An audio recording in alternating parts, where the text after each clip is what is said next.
Everyone, welcome to Marine Tech Hub by Venkat. Today's topic is emergency fire pump. Okay, let's get into the video. Emergency fire pump can be driven in two ways. One is the engine driven, the other one is the electric motor driven. This electric motor is powered from the emergency switchboard, that is, from the emergency generator.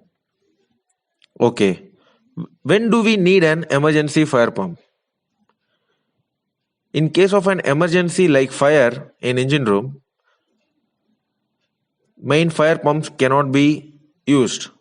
They will become non-effective, maybe due to blackout or due to the breakdown. So in those times, we have to use the emergency fire pump. Okay, now the location of the emergency fire pump. If the emergency fire pump is engine driven, then the fire pump is usually fixed on an upper deck, or that is called as a poop deck. If it is a motor driven emergency fire pumps, these are located in the steering gear compartment or in the forward in the bow thruster room. The emergency fire pump capacity is to be at least 25 meter cube per hour, delivering 2.5 inches bore jet of water having a horizontal throw not less than 40 feet. That's what every surveyor or inspector who comes on board checks it. The regulation regarding this can be found in the SOLAS Chapter 2.2 Part C Regulation 10, which states the requirements for the space containing the emergency fire pump. So as we all know, the emergency fire pump will not be located in the machinery space. Because if there is a fire in the machinery space, you cannot use the emergency fire pump. That's the reason emergency fire pump is not located in the machinery space. That is one regulation. And the another one is there should not be any direct access from the machinery space to the space containing the emergency fire pump. So, if the emergency fire pump is situated in the bow thruster room, this regulation is complied. But if the emergency fire pump is located in the steering gear compartment, then this regulation cannot be complied because we need access for steering gear room from our machinery space. So in those cases, when this is impracticable, the administration may accept an arrangement where the access is by means of an airlock with the door of the machinery space being of A60 class standard and the other door being at least steel, both reasonably gas tight, self-closing and without any holdback arrangements.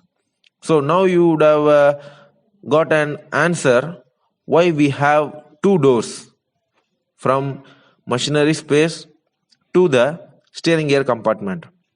Next is the ventilation arrangements to the emergency fire pump space shall be provided to remove any smoke from the machinery space fire entering or being drawn into the space. So there must be a ventilation arrangement like a supply fan or exhaust fan to remove the smoke. If the pump is located above the water level, a priming arrangement must be provided to fill the pump casing with water while starting. Yes, this is a basic one. The basic routines for this emergency fire pump is we have to operate this emergency fire pump frequently, at least especially during your drills. So we used to conduct weekly once a drill. So during the drills, make it a habit of test run of this emergency fire pump. So other checks like oiling, greasing the bearings, grease the grease points, check the condition of the gland packings if it is gland packing, check for any abnormal noise or vibration during the test run. If mechanical seal is fitted, check for any leaks. So these are all the basic checks we have to do during the operation of emergency fire pump. Let's see how to start a motor driven emergency fire pump. First, start the emergency fire pump room supply fan and then start the emergency fire pump.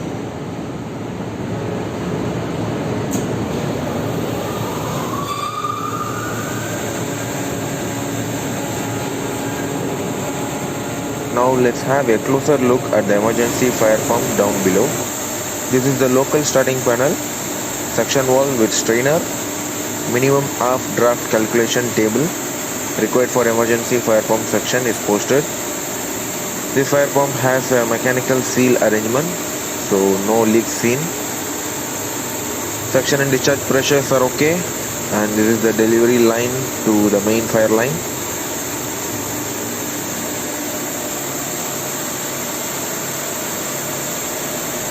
We have discussed regulations regarding emergency fire pump, general checks and routines.